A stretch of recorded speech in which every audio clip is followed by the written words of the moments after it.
બધા વૈષ્ણવોને જય શ્રી કૃષ્ણ. આજે આપણે દૂધ ઘરની સામગ્રીમાં આમના માલપુઆ બનાવવા જઈ રહ્યા છે. ખૂબ જ સુંદર અને કોમલ સામગ્રી સિદ્ધ થશે અને ઠાકોરજીને અતિ પ્રિય સામગ્રી છે. તેના માટે આપણે અડધો લીટર ભેંસનું દૂધ લઈશું.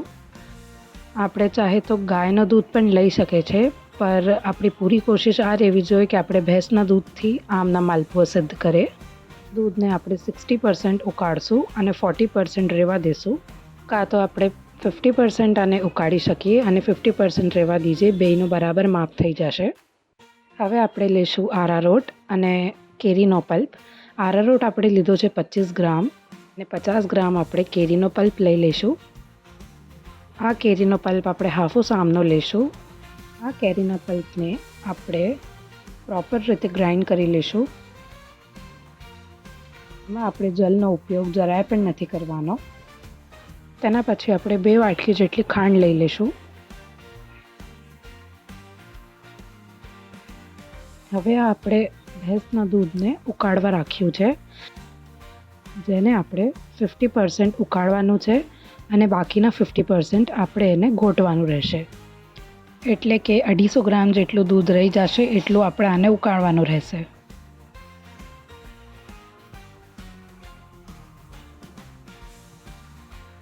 આપણે આને વચવચમાં હલાવવાનું રહેશે. એમ નહીં કે આપણે આને ખાલી હમણાં ઊભા રહીને હલાવીએ છીએ. વચવચમાં આપણે આપણા બીજા કામ બી કરી શકીએ છીએ. આને વચવચમાં હલાવવાનું રહેશે અને ધીમા તાપે દૂધ ઉકળશે ત્યાં સુધી આપણે આપણી બીજી સેવા પણ કરી શકીએ છીએ.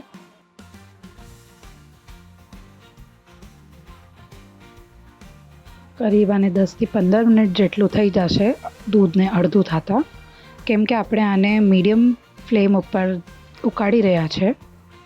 તમે ચાહો તો આને તેજ આંચ ઉપર ઉકાળી શકો છો. અગર જલ્દી હોય તો આપણે આને તેજ આંચ ઉપર ઉકાળી શકીએ છીએ. અને 15 થી 20 મિનિટ થઈ ગયા છે અને આપણું દૂધ અડધું થઈ ગયું છે ઉકળીને. હવે આપણે આમાં 50 ગ્રામ જેટલું કેરીનો પલ્પ પધરાવશું અને આપણે કન્ટિન્યુ ઘોટવાનું રહેશે.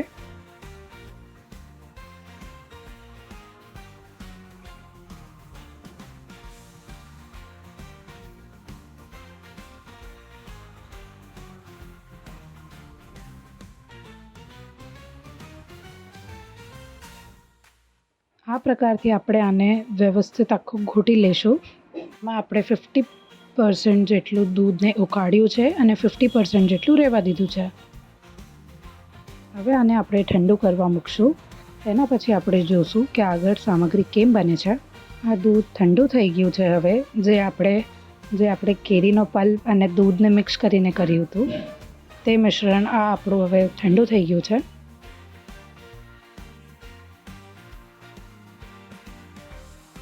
હવે આપણે આમાં 25 ગ્રામ જેટલો આરારોટ પધરાવશું.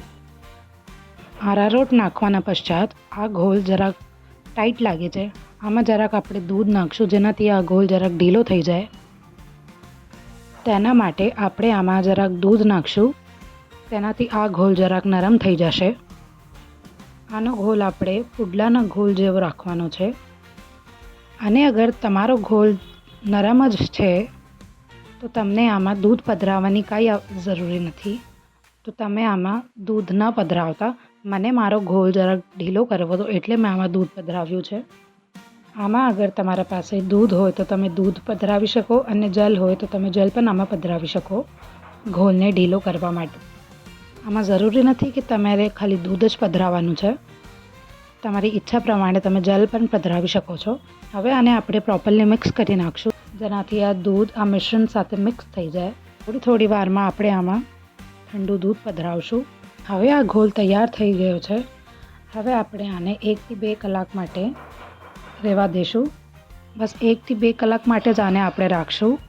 1 થી 2 કલાકના વધારે અગર આપણે રાખશું તો આપણા માલપુઆ ખરાબ બનશે, તો આપણા માલપુઆ સારા નહીં બને. એટલે આને ખાલી 1 થી 2 કલાક માટે જ આપણે રાખશું. માલપુઆ બનાવવાના વખતે આપણે તાજા દૂધનો ઉપયોગ કરવામાં આવશે, નકર આપણા માલપુઆ સરસ નહીં બને. હવે આપણે આને એટલીસ્ટ 1 કલાક માટે મૂકશું અને વધારેથી વધારે 2 કલાક માટે. આ પછી આપણે આગળ માલપુઆ બનાવવાની તૈયારી કરશું. હવે આપણે આગળ ચાસણી બનાવીએ આની. તેના માટે આપણે 2 કપ ખાંડ લીધી છે અને 1 કપ એમાં પાણી મિક્સ કરશું. તેના પછી આપણે આને ઉકાળવા રાખશું અને જરાક લીંબુ પધરાવશું.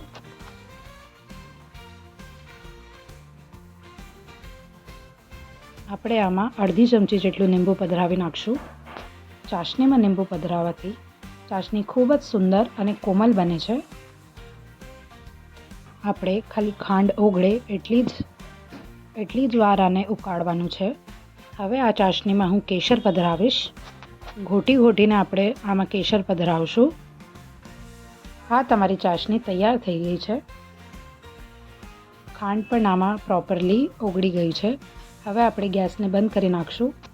ઘીને ફ્રાય પેનમાં પધરાવીને ગરમ કરવા મૂકશું.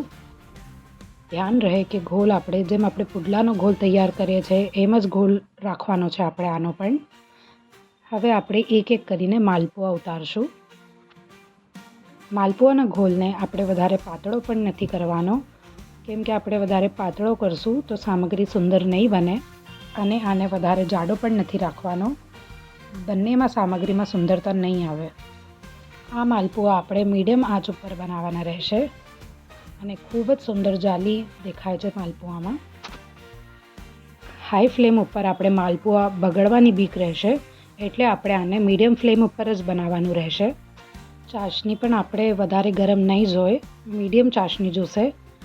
માલપુઆ બનવાના પછી આપણે 2 મિનિટ માલપુઆને ઝારા ઉપર રાખશું. તેના પછી આપણે એને ચાસણીમાં પધરાવી નાખશું. એકદમ ગરમ ચાસણીમાં આપણે માલપુઆ નહીં પધરાવશું, તેનાથી આપણી સામગ્રી બગડી જશે અને માલપુઆ ભીના થઈ જશે. હવે બધા માલપુઆને આપણે પલટી નાખશું. એને હવે આપણે બીજી સાઈડથી શેકશું. થોડીવાર પછી આપણે તાપમાન તેજ કરી શકીએ છીએ, જેનાથી માલપુઆ સરસ રીતે શેકાઈ જાય. આ વાતનું વિશેષ ધ્યાન રહે કે શરૂઆતમાં આપણે મીડિયમ આંચ પર જ માલપુઆ બનાવવાનું રહેશે. તેના પછી આપણે જરાક તેજ કરી શકીએ છીએ.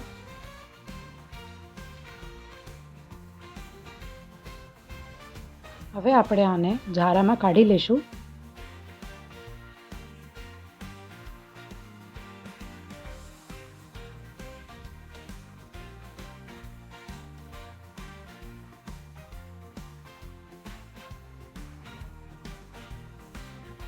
હવે આ માલપુઆને 2 થી 3 મિનિટ થઈ ગયા છે ઝારામાં. ત્યારબાદ આપણે એને હવે ચાસણીમાં પધરાવી નાખશું. આપણે 5 થી 7 મિનિટ સુધી આમ જ રહેવા દઈશું.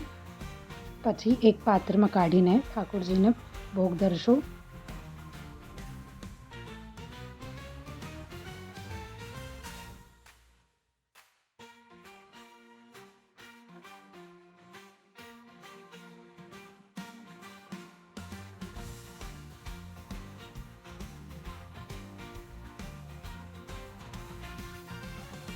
એના પછી હવે આપણે પિસ્તાથી આની સજાવટ કરશું અને ખૂબ જ પ્રેમથી ઠાકોરજીને ભોગ ધરશું.